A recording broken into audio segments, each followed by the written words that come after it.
Welcome to Sofia Pablo's YouTube channel. Ang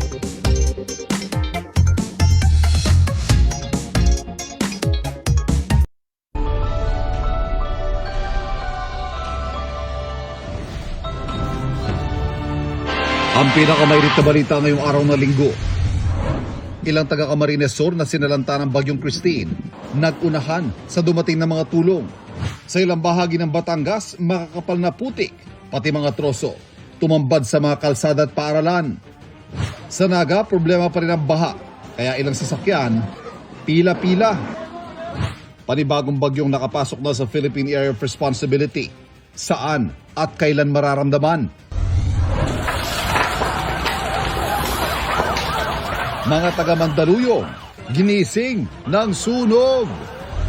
Pero dito po sa Villa Florida, kakaiba po ang bagyo na naranasan namin. Dahil mapuputing mga puso ang nakatira dito. Baha sa Laguna.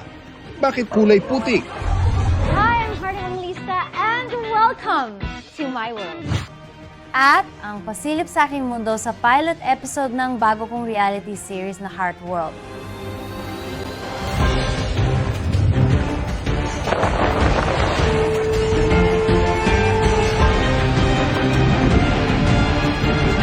Nakatuto kami.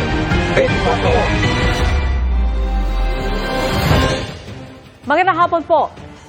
Umakyat na sa 85 ang kinitil na Bagyong Christine. 41 ang nawawala at 70 ang sugatan ayon sa Office of Civil Defense.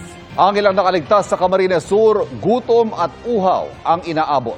Kaya napipilitan na silang mamalimos at makipag-agawan sa ayuda. Mula sa Nabua, Camarines Sur, nakatutok live si John Consulta. John.